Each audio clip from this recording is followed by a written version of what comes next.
ఈ రోజు పిల్లాడిది పుట్టినరోజు అయ్యి ఉంటుంది. అప్పుడే పిల్లాడి సవితి తల్లి అతని ఫుడ్ లో ఏదో కలిపేస్తుంది. ఇదంతా పని మనిషి చూసేసి ఆ పిల్లాడిని ఆ ఫుడ్ తినకుండా ఆపాలని చూస్తుంది. కానీ ఆ సవితి తల్లి బలవంతం పెట్టడంతో చేసేదేమీ లేక ఆ ఫుడ్ పైన నీళ్లని స్ప్రే చేసేయడంతో ఆ పిల్లాడు తినడు. ఇది చూసిన సవితి తల్లికి పిచ్చ కోపం వచ్చి పని మనిషిని తిట్టి అక్కడి నుంచి వెళ్లిపోతుంది. దాంతో పిల్లాడికి ఏమీ కాలేదని ఆ పని మనిషి ఎంతో ఆనందిస్తుంది.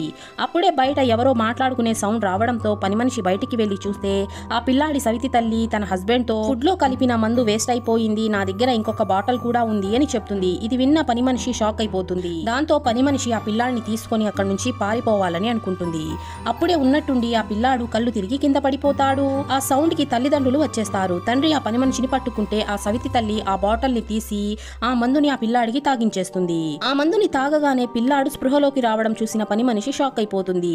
యాక్చువల్లీ ఆ పిల్లాడికి క్యాన్సర్ ఉంటుంది. ఆ విషయాన్ని పిల్లాడికి తెలియనివ్వకుండా ఉండాలనే ఈ తల్లిదండ్రులిద్దరూ ఆ మందుని బాబు ఫుడ్ లో కలిపేస్తూ ఉంటారు. కానీ ఇదంతా చూసిన పని మనిషి తప్పుగా అర్థం చేసుకునేస్తుంది. ఇంత పెద్ద వ్యాధికి ట్రీట్మెంట్ ఎవరు ఇస్తారో వీళ్ళకి తెలిసి ఉండదు. దాంతో పని మనిషి తనకి తెలిసిన ఒక పెద్ద డాక్టర్ గురించి చెప్పడంతో ఈ పిల్లాడిని ఆ డాక్టర్ దగ్గరికి తీసుకుని వెళ్లి ట్రీట్మెంట్ చేసి కాపాడేసుకుంటారు. ఇలాంటి వీడియోస్ కోసం లైక్ చేసి ఛానల్ ని సబ్స్క్రైబ్ చేసుకోండి.